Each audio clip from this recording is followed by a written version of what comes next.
बिस्मिल्लाहिर्रहमानिर्रहीम। अस्सलाम वालेकुम students, I hope you are doing well. This is your lecture number 12। आज के लेक्चर में जो हम चीज़ पढ़ रहे हैं वो इंतहाई इंपॉर्टेंट है आपके इस कोर्स के हवाले से भी और आपके एग्ज़ाम्स के हवाले से भी।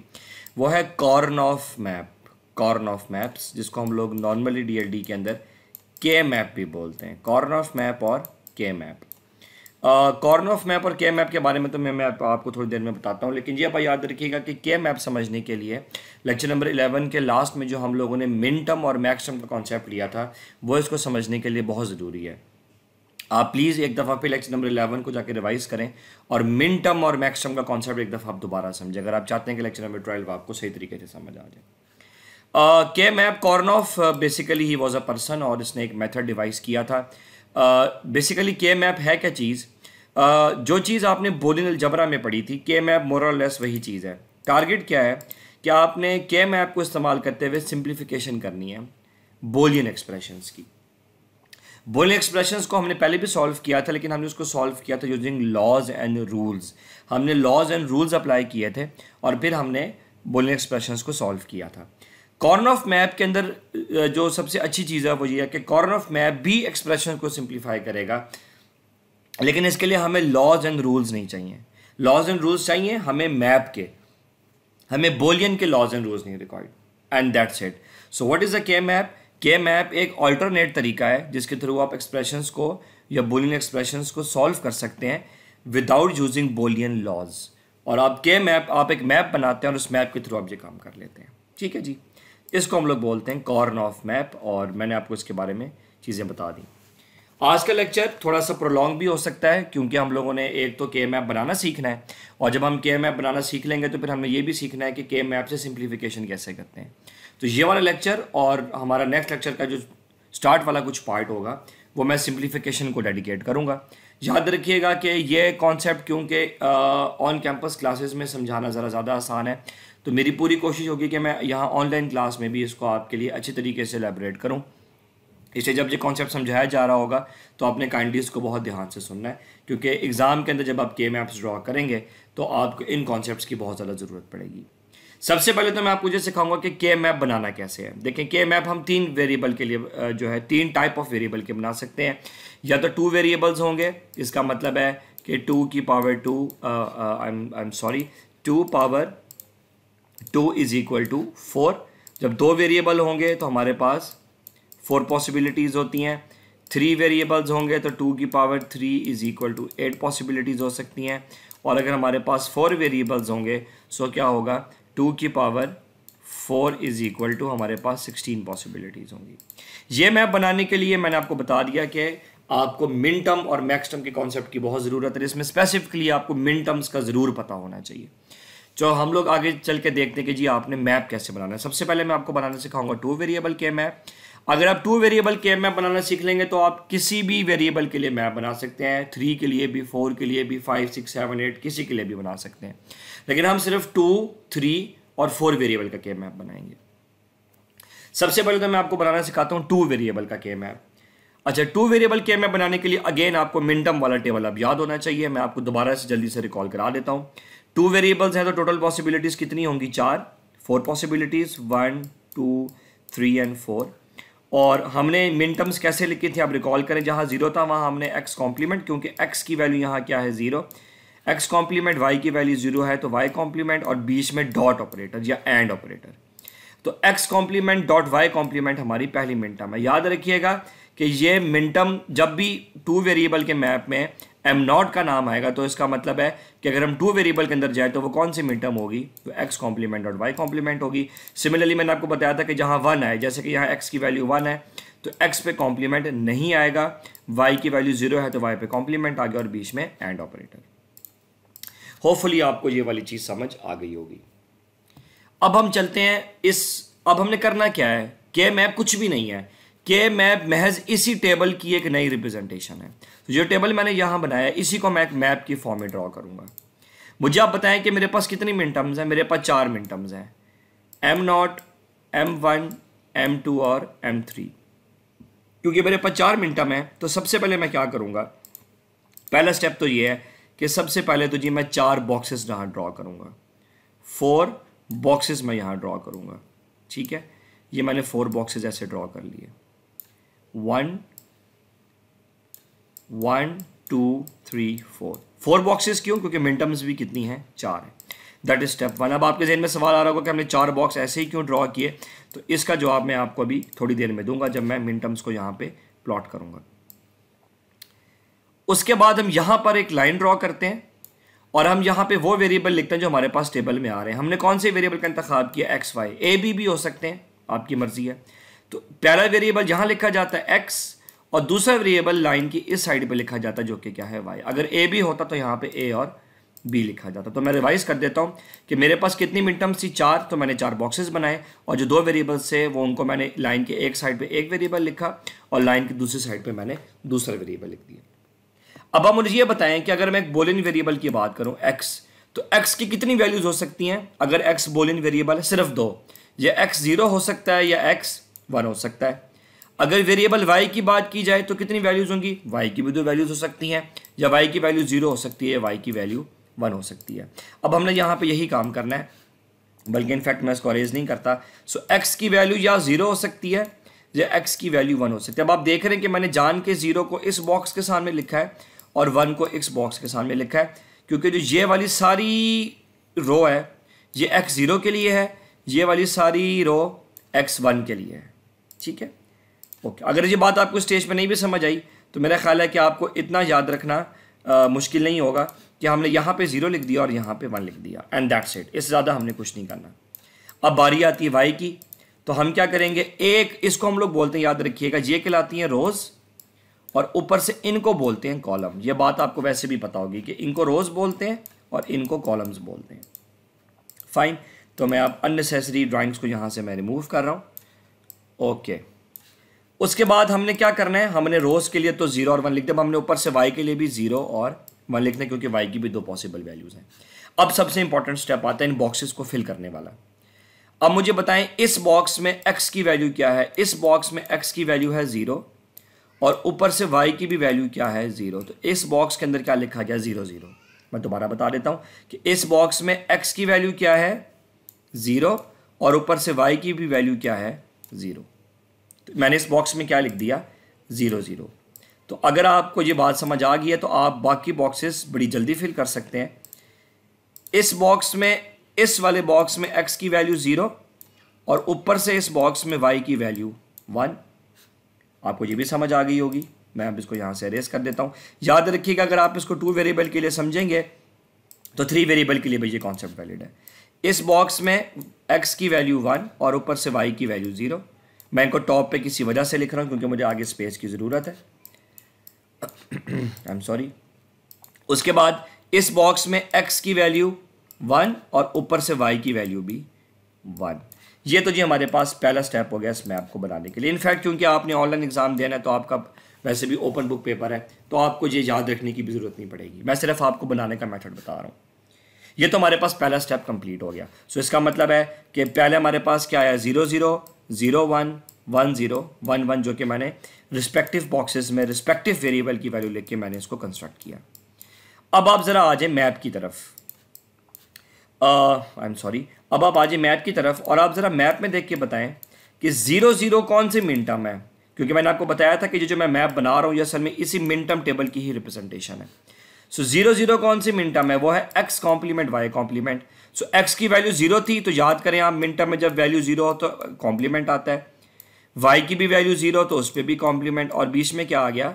And operator. तो ये मैंने असल में पहली मिन टर्म यहाँ लिखी है। और इस मिन टर्म को लिखते कैसे हैं? आप याद करें मैंने आपको बताया था स्मॉल m और सबस्क्रिप्ट में 0 m और m0। तो ये मैंने पहली मिन टर्म का प्लॉट कर दिया। दूसरा क्या आ रहा है? 0 1। तो टेबल में आए 0 1 कौन सी मिन टर्म है? ये वाली। तो x की वैल्यू 0 मतलब x कॉम्प्लीमेंट, y के जगह 1 है तो अब कॉम्प्लीमेंट नहीं आएगा, जहाँ पे सिंपली हम लोग जो है वो y लिखेंगे। और उसके बाद ये मिन टर्म कौन सी है? ये है m1 मिन टर्म। ये मेरे पास आ गया m1। फाइन। उसके बाद 1 0 कहाँ पे है जी? ये 1 0 है। याद रखिएगा कि ये हमेशा सीक्वेंस में नहीं आएंगे। m0 m1 m2 m3 2 variable के लिए तो सीक्वेंस में है, लेकिन 3 के लिए ये सीक्वेंस में नहीं होंगे। मैं अननेसेसरी ड्राइंग्स यहाँ से अरेज कर रहा हूँ ताकि आपको ज़रा पढ़ने में आसानी हो। उसके बाद हमारे पास क्या आएगा? 10 है तो 10 ये रहा, 10 क्या है, x की वैल्यू 1 है तो x डॉट वाई पे 0 है तो y कॉम्प्लीमेंट, बीच में आपको पता है ये हमारे पास कौन से मिन टर्म है, m2, और फाइनली 1 1, तो ये कौन सा है, ये वाला हमारे पास बॉक्स है, मैं इसको बॉक्स कह रहा हूँ, इस सारे को मैं एक बॉक्स कह रहा हूँ, ठीक है। तो इस बॉक्स में क्या लिखा हुआ है 1 1, तो 1 1 की जगह क्या मतलब है कि x की वैल्यू भी 1 तो कॉम्प्लीमेंट नहीं आएगा, y की भी वैल्यू 1 तो कॉम्प्लीमेंट नहीं आएगा, ये कौन सी मिन टर्म हो गई, m3, एंड दैट्स इट। इसको हम लोग कहते हैं 2 वेरिएबल कॉर्नऑफ मैप, और ये कुछ भी नहीं है, ये महज वही वाला टेबल जो आपने यहाँ बनाया था, उसी टेबल को आपने एक मैप की फॉर्म में प्लॉट कर दिया, इससे ज़्यादा के मैप कुछ भी नहीं है। ये मैंने आपको यहाँ पे बाय हैंड ड्रॉ करके दिखाया हुआ है ताकि आपको फ्यूचर में आसानी हो कि ये हमारे पास x की लाइन है, ये y की लाइन है। अच्छा, एक इसको याद रखने का तरीका ये भी होता है कि इस पूरी लाइन में x 0 है, आप देख रहे हैं यहाँ पे भी x 0 है और यहाँ पे भी x 0, जिसको मैं अंडरलाइन कर रहा हूँ। इस पूरी लाइन में x 1 है, यहाँ पे भी x 1 है और यहाँ पे भी x 1 है। अब ज़रा ऊपर से आए, कॉलम वाइज देखेंगे तो यहाँ पे y 0 है, मतलब y यहाँ पे भी 0 और यहाँ पे भी 0 इस पूरे कॉलम में, और जहाँ y 1 है मतलब y यहाँ पे भी 1 है और y यहाँ पे भी 1 है, इस पूरे कॉलम में y क्या है, 1 है। ये तो तरीका हो गया 2 वेरिएबल के मैप बनाने का, और होपफुली ये आपको समझ आ गया होगा। अब 3 वेरिएबल के मैप, ये भी उसी की रिप्रेजेंटेशन है 2 वेरिएबल के मैप की। अब हम आते हैं 3 वेरिएबल के मैप। अगर आपको 2 वेरिएबल के मैप समझ आ गया तो 3 वेरिएबल के मैप में भी आपको कोई इशू नहीं होगा। ये 3 वेरिएबल का मिन टर्म वाला टेबल है। अब याद करें इसमें कितनी मिन टर्म्स होंगी, 8, 1 2 3 4 5 6 7 8। ये वाला के मैप आपने बहुत ध्यान से समझना है, क्योंकि समटाइम स्टूडेंट्स समझ रहे होते हैं कि वैल्यू सीक्वेंस में आएंगी और वो कंफ्यूज हो जाते हैं। तो टोटल हमारे पास 8 पॉसिबल वैल्यूज हैं। अच्छा, याद करें 2 वेरिएबल के मैप में क्योंकि 4 मिन टर्म्स थी, तो टेबल जो हमने मैप बनाया था उसमें कितने बॉक्सेस थे, 4। अब क्योंकि हमारे पास 3 वेरिएबल के केस में कितनी पॉसिबिलिटीज हैं, 8, तो हमारे पास बॉक्सेस भी कितने बनेंगे, 8 बॉक्सेस बनेंगे। अच्छा, अब मैं आपको बताऊंगा कि 8 बॉक्सेस आपने कैसे बनाने हैं। 8 बॉक्सेस आप ऐसे बनाएंगे, 1 1 2 3 4 5 6 एंड 7 8। उसके बाद आपने यहाँ से बॉक्स को ऊपर और नीचे से क्लोज करना है। डेफिनेटली जब आप ड्रॉ करेंगे तो आप तो अपने मेथड से करेंगे। और अब मैं यहाँ पे एक लाइन ड्रॉ करूँ। अगर आप इन बॉक्सेस को काउंट करें तो जब 8 बॉक्सेस हैं, 1 2, जैसे मर्जी काउंट कर लें आप, 3 4 5 6 7 8। क्योंकि 8 मिन टर्म्स हैं तो हर मिन टर्म के लिए मैंने यहाँ पे एक बॉक्स ड्रॉ किया। होपफुली आपको ये बात मेरी समझ आ गई होगी। अब बात रह जाती है कि इसको यहाँ प्लॉट कैसे करना है। अगेन वही तरीका, सबसे पहले तो आप यहाँ बॉर्डर के ऊपर एक लाइन ड्रॉ करेंगे। अच्छा, यहाँ पे एक वेरिएबल लिखा जाएगा जो कि x है, जो रिमेनिंग 2 वेरिएबल हैं y और z वो यहाँ पे लिखे जाते हैं। ठीक है जी, ये अब इसको बनाने का तरीका है। अच्छा, एक बात मैं आपको और भी बता दूं कि ऐसा हम लोग क्यों करते हैं। ये देखें यहाँ पे कितनी पॉसिबिलिटी है, सिर्फ दो हमारे पास पॉसिबिलिटीज हैं, 1 और ये दूसरी 2। यहाँ कितनी है, 1 2 3 4। असल में ये हो इसलिए रहा है कि ये मैंने क्योंकि 2 वेरिएबल के लिए मुख्तस किया है, तो 2 की पावर 2 मतलब 2 वेरिएबल कौन कौन से, y और z, तो पॉसिबिलिटीज़ कितनी बनती हैं, 4। इसलिए मैंने यहाँ पे जो ये ड्रॉ किया है ये मैंने 4 के लिए किया है। ठीक है, ये बात मैं आपको दोबारा से रिवाइज करा देता हूँ, शायद आपको मेरी बात यहाँ पे समझ ना आई हो। मेरे बात का मकसद ये है कि यहाँ पे तो मैंने एक वेरिएबल लिखा है x, क्योंकि मैंने यहाँ पे एक वेरिएबल x लिखा है इसलिए यहाँ पे पॉसिबिलिटीज़ भी 2 हैं, या x की वैल्यू 0 होगी या x की वैल्यू 1 होगी। तो अब y z में क्या करेंगे, क्योंकि y अकेला तो नहीं है, या y अकेला होता जैसे प्रीवियस केस में y अकेला था तो हमने y को एक दफ़ा 0 और एक दफ़ा 1 लिख दिया था। अब क्या करें, यहाँ तो y z आ गया तो कोई परेशानी की बात नहीं है। अब क्योंकि 2 वेरिएबल्स हैं तो आपको 2 वेरिएबल का टेबल याद होना चाहिए, 0 0 0 1 1 1 1 0।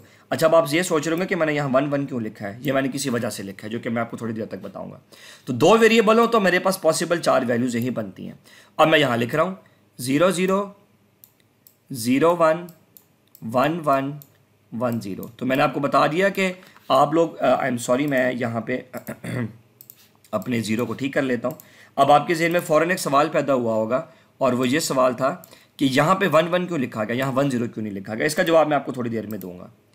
ओके, तो ये बात मैं अब ज़रा समराइज़ करता हूँ कि मैंने कुछ भी नहीं किया, मैंने सबसे पहले तो 8 बॉक्सेस बनाए क्योंकि 8 मिन टर्म्स हैं। एक वेरिएबल x मैंने यहाँ लिखा क्योंकि एक वेरिएबल है, तो एक वेरिएबल की वैल्यू या तो बूलियन वेरिएबल की 0 होगी या 1 होगी।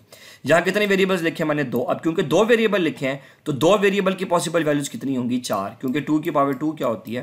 अब वो 4 पॉसिबल वैल्यूज आपको पता होनी चाहिए, 0 0 0 1 1 0 1 1। तो लेकिन मैंने सीक्वेंस में ये ज़रा डिफरेंट लिखा है, 0 0 0 1 1 1 1 0।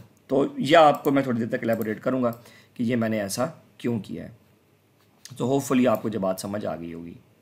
अब बात आती है जी इन मिन टर्म्स को प्लॉट करने की। तो जल्दी से आप याद करें, x बॉक्स में x की वैल्यू क्या है 0, ऊपर से y की वैल्यू क्या है 0 और z की वैल्यू भी क्या है 0। फिर इस बॉक्स में x की वैल्यू 0, y की वैल्यू 0 और z की वैल्यू 1, ठीक है। फिर इस बॉक्स के अंदर, इस वाले बॉक्स के अंदर x की वैल्यू 0 क्योंकि यहाँ पे x 0 है, ऊपर से y की वैल्यू 1 है और z की वैल्यू भी 1 है। तो मैं टाइम सेव करने के लिए अब मैं ज़रा इनको डायरेक्ट लिख रहा हूँ क्योंकि हमने अभी जो है वो सिंप्लीफिकेशन का प्रोसेस भी देखना है। आई एम सॉरी, मैं यहाँ से टेबल कंप्लीट कर लेता हूँ। सो अब मैं यहाँ पे अननेसेसरी ड्राइंग्स को अरेज कर रहा हूँ ताकि जो मैं रिमेनिंग वैल्यूज़ लिखूँ वो आपको ईजीली समझ आ जाए। इसी सीक्वेंस में अब आगे चलते जाएँ तो आपके पास यहाँ पे x 0 है, ऊपर से y 1 है और z 0 है। यहाँ पे x 1 है, y 0 है, z 0 है, x 1 है, y 0 है, z 1 है। उसके बाद x भी 1 है, y भी 1 है, z भी 1 है, and then finally x 1, y 1 and z 0। अब आपने वही काम करना है कि आपने टेबल में जाके वो मिन टर्म ढूंढनी है और सिंपली वहाँ उसको लिख देना है। सबसे पहले तो आप देखें कि 0 0 0 वाली मिन टर्म कौन सी है, वो ये है। तो इसका मतलब है जो कौन सी मिन टर्म है x not, y not, z not, और ये कौन सी मिन टर्म है, ये है हमारे पास m नॉट। उसके बाद अब अगली मिन टर्म पे आ जाएं, 0 0 1 वो ये नीचे वाली ही है। मैं ड्राइंग को ज़रा क्लियर करने के लिए, ड्राइंग को प्रोमिनेंट करने के लिए मैं नेसेसरी चीज़ें मिटा रहा हूँ। ये दूसरी मिन टर्म आ गई। ये कौन सी है जी, x not, y not, z, बीच में एंड लगाना नहीं भूलना आपने। ये कौन सी मिन टर्म होगी m1। अब ज़रा गौर कीजिएगा, अब थोड़ा सा फ़र्क आएगा जब बात ध्यान से सुनिएगा। आप देख रहे हैं कि यहाँ पे x की वैल्यू 0 है और y z की वैल्यू 1 1 है। तो 0 1 1 की तरह ये 0 1 1 है, ठीक है जी। अच्छा 0 1 1 क्या है, x कॉम्प्लीमेंट y और z, ये टेबल से आप देख सकते हैं। और ये मिन टर्म कौन सी है m3। अब ये फ़र्क है, पहले क्या आया m नॉट, फिर m1, अब m3 आ रहा है, m2 नहीं आ रहा। तो ये बात अब आपने याद रखनी है कि ये जो 3 वेरिएबल वाला के मैप है ये सीक्वेंस में ड्रॉ नहीं होगा, जैसे कि 2 वेरिएबल वाला सीक्वेंस में ड्रॉ हो रहा था, ठीक है जी। मैं यहाँ पे लाइन ड्रॉ कर रहा हूँ। उसके बाद अब आए 0 1 0। अब आप देख रहे हैं कि 0 1 0 कौन सी मिन टर्म है, मैं ये भी यहाँ से अरेज कर देता हूँ। 0 1 0 कौन सी मिन टर्म है, ये हमारे पास मिन टर्म है 0 1 0, और ये कौन सी है, ये m2 है। तो आप देख रहे हैं सीक्वेंस चेंज है। 0 1 0 क्या हो गया, क्योंकि 0 है तो x नॉट, 1 है तो y, 0 है तो z नॉट, और फिर मिन टर्म कौन सी है, ये m2 मिन टर्म। आप देख रहे हैं सीक्वेंस मुख्तलिफ है, m not, m1, m3, m2। यह बात आपने अपनी भूलनी। उसके बाद बड़ा सिंपल सा तरीका होता है जी, आगे आपके पास, क्योंकि मेरे पास टाइम शॉर्ट है, अगर आप इस टेबल को दोबारा से खुद से सारा देखेंगे तो ये हमारे पास बनेगी m4 मिन टर्म, ये हमारे पास बनेगी m5, ये हमारे पास बनेगी m7, और देन ये हमारे पास बनेगी m6, ठीक है। तो ये चीज़ मैंने नेक्स्ट स्लाइड में क्लियरली ड्रॉ की हुई है, आप काइंडली इसको ज़रा ध्यान से देखिएगा।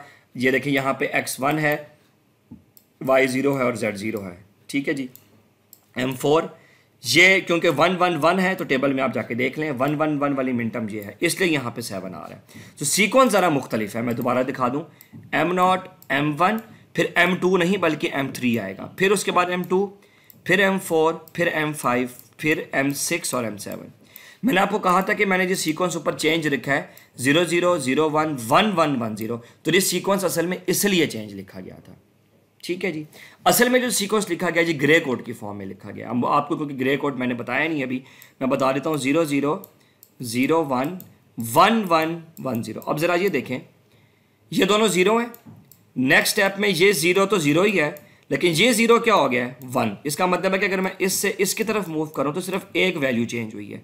अब आप आगे आए, ये 0, ये 1 क्या, ये तो 1 1 नहीं है, ये चेंज नहीं हुआ, लेकिन ये 0 क्या बन गया है 1। इसका मतलब है कि अगर मैं इस स्टेप से स्टेप में आऊँ तो अभी भी सिर्फ एक वैल्यू चेंज हो रही है। अब आप आगे चलें, ये 1 तो 1 ही है, मतलब चेंज नहीं हुआ, लेकिन ये 1 क्या बन गया है 0। इसका मतलब है कि आप इस स्टेप से इस स्टेप में आए तब भी एक वैल्यू चेंज हो रही है। इसी को ग्रे कोड बोलते हैं कि जब आप एक स्टेप से दूसरे स्टेप में आए तो सिर्फ एक वैल्यू चेंज हो। हमने असल में इसको ग्रे कोड की फॉर्म में लिखा हुआ है।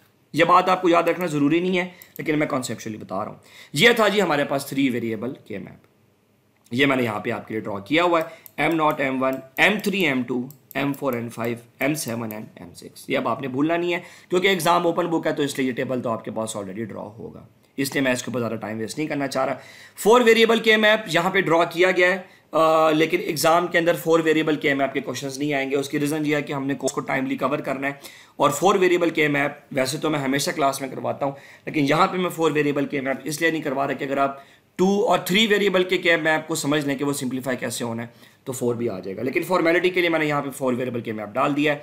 अब आपको 4 वेरिएबल के मैप बनाने के लिए सबसे पहले आपको 4 वेरिएबल का टेबल चाहिए। प्रीवियस लेक्चर में या लेक्चर नंबर 11 में, और वहाँ से आपको समझ आ जाएगा। मैं इतना ज़रूर बताता चलूँ कि क्योंकि 4 वेरिएबल्स हैं तो 2 की पावर 4 क्या होता है 16, तो मैंने यहाँ 16 बॉक्सेस बनाए। आप इनको काउंट करेंगे तो ये 16 बॉक्सेस हैं, और वेरिएबल कितने हैं 4, तो 2 मैंने यहाँ लिखे हैं, 2 मैंने यहाँ पे लिखे हैं, 0 0 0 1 1 1 1 0, क्योंकि 2 वेरिएबल हैं, 0 0 0 1 1 1 1 0, ठीक है, 0 0 0 1 1 1 1 0, यहाँ पे भी ये ऐसे ही अरेंज है। और उसके बाद मैंने टेबल को देके मिन टर्म लिख लिया। तो आप अगर 3 वेरिएबल तक भी कर लें तो दैट इज़ फाइन, लेकिन 4 वेरिएबल मैंने आपको बहरहाल यहाँ पे बता दिया। ये तो जी थी हमारे पास प्लॉटिंग जो है कि के मैप आपने बनाना कैसे है। अब हम एक चीज़ मैं आपको क्लियर करूँ, आपको पेपर में सवाल जो आएंगे वो इस तरह के सवाल होंगे, ठीक है जी।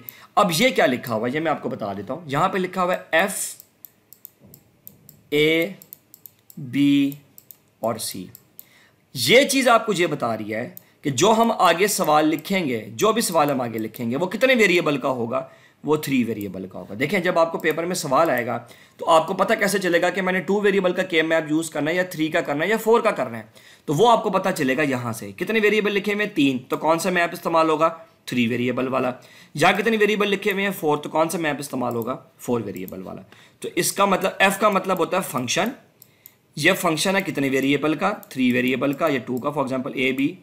अच्छा ये ए बी भी हो सकता है, हमने एक्स वाई किया तो एक्स वाई भी हो सकता है। इसका मतलब है कि जब मैं ये लिखूंगा तो कितने वेरिएबल का के मैप इस्तेमाल होगा 2 वेरिएबल का।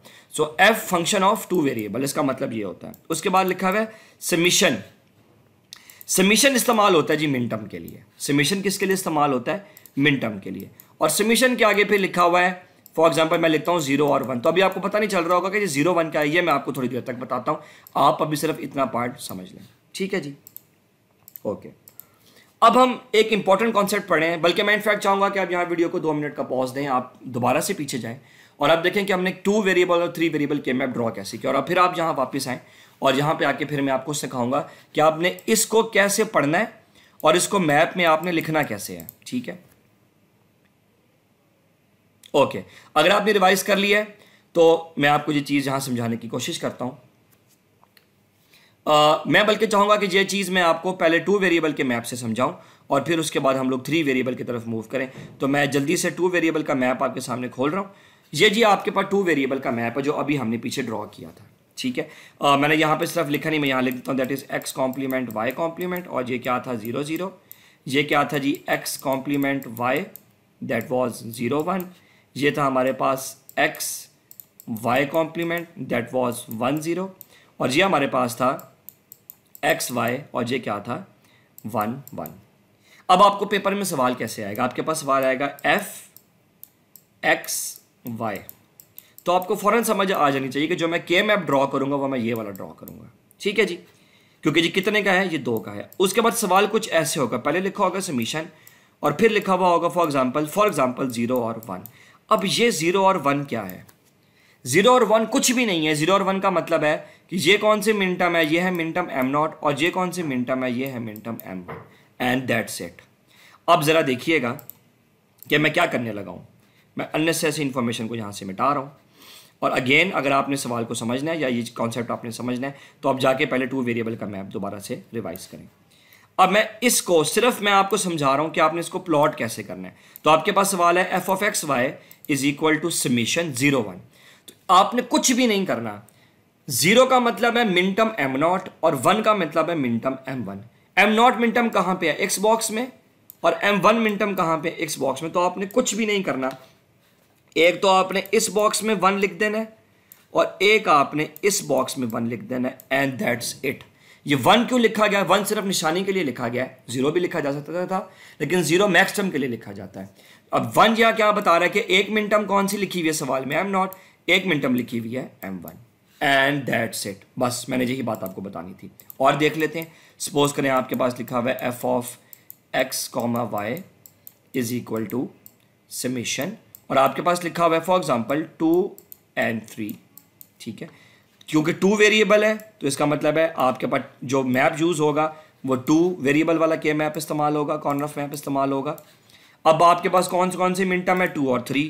तो ये 2 का बॉक्स है, ये 3 का, तो एक 1 आप 2 वाली जगह पे लगाएंगे और एक 1 आप 3 वाली जगह पे लगाएंगे। याद रखिएगा कि आप समझने के लिए तो ये टेबल अपने लिए बना सकते हैं, लेकिन पेपर में आपने ऐसा ब्लैंक टेबल ही बनाना है, क्योंकि ये टेबल तो आपके पास पहले से ही मौजूद होगा। ठीक है जी। तो ये मैंने आपको प्लॉटिंग करके दिखाई जो है इस वाले सिनेरियो की। अब हम एक और एग्जांपल यहाँ समझने के लिए ले लेते हैं कि सपोज करें यहाँ लिखा हुआ है 0, 1 और 3। तो बड़ा आसान है, एम नॉट मिन टर्म इस बॉक्स में है, M1 मिन टर्म इस बॉक्स में, M3 इस बॉक्स में। तो आपने लिखना है 0 की जगह 1, मिन टर्म 1 जो है मिन टर्म 0 के लिए 1, मिन टर्म 1 के लिए 1 और मिन टर्म 3 के लिए 1। इसको बेटा हम लोग बोलते हैं मैपिंग। होपफुली ये बात आपको समझ आ गई होगी। अब हम आते हैं 3 वेरिएबल की प्लॉटिंग में, तो कुछ भी नहीं होगा। जैसे कि 2 वेरिएबल की प्लॉटिंग थी वैसी 3 वेरिएबल की मैपिंग होगी। बेसिकली प्लॉटिंग और मैपिंग का मतलब असल में सेम ही है, आप यहाँ कंफ्यूज ना होइएगा। तो पहले तो ये बताइए कितने वेरिएबल हैं? ये 3 वेरिएबल हैं, ABC, ठीक है। तो मैंने यहाँ पे ABC के हिसाब से टेबल बना ली। ये मैंने टेबल बना लिया ABC के हिसाब से, जो मैंने आपको बनाना सिखाया है। तो ये टेबल नहीं है, ये असल में के मैप है। मैं टेबल और के मैप को बाज़ दफ़ा इंटरचेंजेबली बोल जाता हूँ, लेकिन इसको असल में मैप कहना चाहिए। अब आपने सिर्फ ये देखना है कि आपने 1 कहाँ कहाँ लगाना है। एक तो मिन टर्म M नॉट की जगह वो ये रही, एक मिन टर्म M2 की जगह वो ये रही, एक M6 की जगह वो ये रही, और M7 की जगह वो ये रही। तो अब क्या होगा? एक तो आएगा M नॉट की जगह 1, एक आएगा M2 की जगह 1, एक आएगा M6 की जगह 1 और एक आएगा M7 की जगह 1, एंड दैट्स इट। ये मेरे पास क्या हो गई? ये मेरे पास मैपिंग हो गई इस वाले सिनेरियो के लिए। ठीक है, एक 1 इधर आ गया, एक इधर आ गया, एक जहाँ और एक जहाँ। अगला वाला सिनेरियो देख लेते हैं।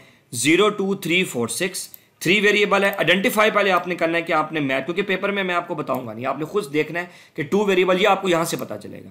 तो मैंने पहले फिर वही काम करना है, 3 वेरिएबल का के मैप बनाना है। इस बार 1 कहाँ लगेगा? मिन टर्म 0 की जगह, मिन टर्म 2 की जगह, मिन टर्म 3 की जगह, मिन टर्म 4 की जगह और मिन टर्म 6 की जगह। तो मैं 1 लगा रहा हूँ, M not, M3, M2, M4, M6। Fine. उसके बाद अगला क्वेश्चन आपके पास क्या था कि ये आपने कैसे जो है इसको मैप करना है। तो ये कितने का है? अब ये 4 का है। यहाँ पे मैप भी कौन सा इस्तेमाल होगा? 4 वाला, क्योंकि एग्जाम में मैंने आपको बताया था कि 4 वाला नहीं आएगा, तो आपको इसके बारे में परेशान होने की जरूरत नहीं, लेकिन आप इसको एक दफ़ा समझ ज़रूर लें। कहाँ पे 1 आएगा? M1, M3, M9, M13 और M11। तो मैं यहाँ पे लगा रहा हूँ M1, M3, M13, बल्कि M13 जो है वो नीचे लिखा हुआ है, मैं यहाँ पे नीचे लिख देता हूँ M13, M9 और M11। ये मेरे पास मैपिंग कंप्लीट होगी। तो इसको हम लोग कहते हैं मैपिंग। क्योंकि हमने यहाँ पे काफ़ी सारा मटेरियल कवर कर लिया, तो मैं अब चाहूँगा कि आप काइंडली इस वीडियो को आप थोड़ी देर का पॉज दें, क्योंकि हमने इसी लेक्चर में सिंप्लीफिकेशन भी सीखनी है। हम आज 2 वेरिएबल की सीखेंगे, 3 वेरिएबल की सिंप्लीफिकेशन हम लोग नेक्स्ट लेक्चर में देखेंगे। तो मैं अब चाहूँगा कि बल्कि 3 वेरिएबल का हम कॉन्सेप्ट यहाँ से ज़रूर लेंगे। तो मैं अब चाहूँगा कि अब यहाँ पे इस वीडियो को आप थोड़ी देर का पॉज दें, सारे कॉन्सेप्ट्स को एक दफ़ा स्टेप बाय स्टेप रिवाइज करें, टेबल ड्रॉ करना सीखें, मैप स्पेशली मिन टर्म का टेबल देखें, फिर आप देखें कि हमने 2 वेरिएबल और 3 वेरिएबल का मैप कैसे बनाया है, और आप स्पेसिफिकली इनको ज़रूर समझें कि जो हमने एफ ऑफ ABC और एफ ऑफ AB लिखा था और समीशन 0, 1, 2 उसका क्या मतलब है। आप ये सारा कुछ रिवाइज करें, आप देखें कि इसको मैप कैसे करना है। उसके बाद में अब आपको हम लोग मूव करेंगे सिंप्लीफिकेशन की तरफ, लेकिन ये तब भी समझ आएगा जब आपको ये वाले कॉन्सेप्ट समझ आएंगे। सो अब मैं आपको मिलूंगा कुछ देर के गैप के बाद, जहाँ पर फिर मैं आपको बताऊँगा कि आप के मैप को यूज़ करके सिंप्लीफिकेशन कैसे करेंगे। अगर आपने रिवाइज कर लिया है तो मैं पहले सिंप्लीफिकेशन वाला कॉन्सेप्ट समझाने से पहले मैं आपको एक बात क्लियर करता चलूँ कि आपको ये जहन में चीज़ आ रही होगी कि आपने सिंप्लीफाई करना कैसे है। अच्छा, इसके लिए मैं आपको एक छोटा सा कॉन्सेप्ट बता देता हूँ, जिससे होपफुली आपको मेरी बात जो है वो बहुत ज़्यादा क्लियरली जो है वो समझ आ जाएगी कि हमने सिंप्लीफाई किसको करना है। अच्छा, बेसिकली होगा ये, मैं यहाँ पे एक नई स्लाइड ओपन कर लेता हूँ। बेसिकली होगा ये कि आपको सवाल कुछ ऐसे दिया जाएगा, जैसे कि मैं एक सवाल लिखता हूँ कि आप इसको सिंप्लीफाई करें। मैं सवाल आपको दे रहा हूँ, f(x,y) is equal to summation 0 और 1। मैं कहता हूँ आप इसको सिंप्लीफाई करें। अच्छा, अब आप कंफ्यूज ये हो रहे होंगे कि आपने जो सिंप्लीफिकेशन के लिए चीज़ सीखी थी वो तो कुछ ऐसे थी, कुछ ऐसे लिखा होता था Boolean expression z is equal to for example x complement y, मिसाल दे रहा हूँ, और x डॉट y कॉम्प्लीमेंट। ठीक है, तो अब आप परेशान हो रहे होंगे कि हमें तो कुछ इस तरह के एक्सप्रेशन दिए जाते थे, जबकि जो अब मैं यहाँ पे आपको एक्सप्रेशन बता रहा हूँ वो तो उससे इंटायरली मुख्तलिफ है, तो फिर हम सिंप्लीफाई कैसे करेंगे। ये कॉन्सेप्ट मैं आपको क्लियर कर देता हूँ।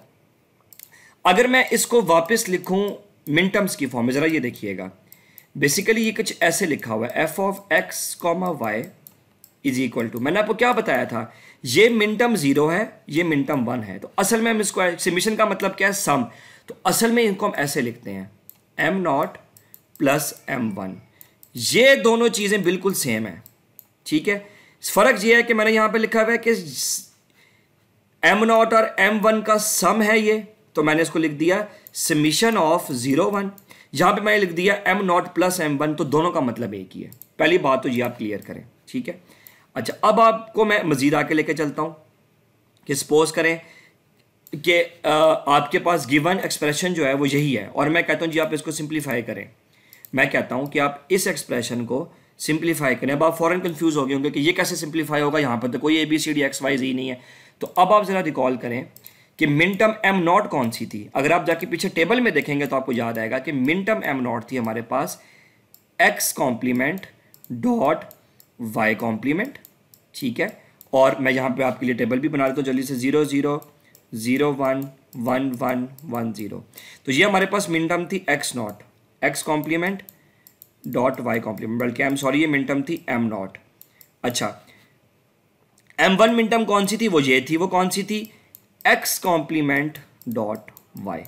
तो असल में अब मैं ज़रा इस बात को यहाँ पे एलेबोरेट करता हूँ कि असल में इन तीनों का मतलब सेम है। किन तीनों का मतलब सेम है, या तो आपके पास लिखा हुआ हो ये, या आपके पास लिखा हुआ हो ये, या आपके पास लिखा हुआ हो ये, इन तीनों का मतलब सेम है। सिर्फ फ़र्क ये है कि मैंने उसको सिंप्लीफाइड फॉर्म में लिख दिया है। ठीक है जी, इसको मैंने सिंपल अल्फाज में लिख दिया है। ठीक है, तो अगर आपसे कहा जाए कि जी आप इसको हल करें, तो असल में आप इसको नहीं हल कर रहे, आप असल में इसको हल कर रहे हैं। ठीक है, तो मैं इस बात को ज़रा जल्दी से आपके सामने क्लियरली लिखता हूँ ताकि आपको कन्फ्यूजन ना रहे। तो सपोज करें आपके पास सवाल आया कि G simplify this is equal to summation 0 1। आप कहते हैं जी ये कौन सा सवाल है, तो ये सवाल ऐसे बनता है कि आप पहले लिखेंगे f(x,y) इज इक्वल टू, ये कौन सी मिन टर्म है, m0, ये कौन सी मिन टर्म है, m1। तो क्योंकि समेशन है तो बीच में क्या आएगा, प्लस, तो ये इसका पहला मतलब हो गया। इसका दूसरा मतलब क्या है कि आप टेबल में जाएं और आप देखें कि मिन टर्म m0 कौन सी है और m1 कौन सी है, तो आपको पता चलेगा ये मिन टर्म थी x कॉम्प्लीमेंट, ये मिन टर्म थी हमारे पास x complement and y complement, और उसके बाद हमारे पास बीच में ये तो प्लस एज इट इज ही लगा हुआ है, ये वाला प्लस, और उसके बाद हमारे पास दूसरी मिन टर्म जो थी वो कौन सी थी, m1, जो कि हमारे पास क्या है, अगर आप टेबल में देखेंगे तो आपको पता चलेगा कि वो थी x कॉम्प्लीमेंट डॉट जो है y। तो इन तीनों का मतलब, तो असल में आप किसको सिंप्लीफाई करें। अब मैं अगर आपसे पूछूं कि जी आप इसके ऊपर, जिसको मैंने यहाँ हाईलाइट किया हुआ है, बोलियन लॉ लगा के ज़रा इसको सॉल्व करें, तो अब आप इसको सॉल्व कर भी सकते हैं। ज़रा देखिए इसमें से कुछ कॉमन निकलता है, इसमें से कुछ कॉमन निकलता है, तो आपको पता चलेगा कि आप इसमें से कॉमन निकाल के इसको सॉल्व कर सकते हैं। इनफैक्ट मैं आपको इस लेक्चर के अगले पार्ट में ये चीज़ सिखाऊंगा। तो क्योंकि ये लेक्चर अब बहुत ज़्यादा प्रोलॉन्ग हो रहा है, तो अब हम मिलेंगे इसी लेक्चर के पार्ट नंबर 2 में, जहाँ पे मैं आपको क्लियरली समझाऊंगा कि हमने जो आपको एक्सप्रेशंस दिए जाएंगे उसको के मैप के थ्रू आपने सॉल्व कैसे करना है। तो please meet me in the second part of the lecture number 12 के सेकंड पार्ट में जाएं, और उसका लिंक मैंने शेयर किया हुआ है। आप इस लिंक के ऊपर क्लिक करें और अब आप इस लेक्चर के सेकंड पार्ट में जाएं और वहाँ मैं आपको बताऊँगा कि आपने इसको सिंप्लीफाई कैसे करना है।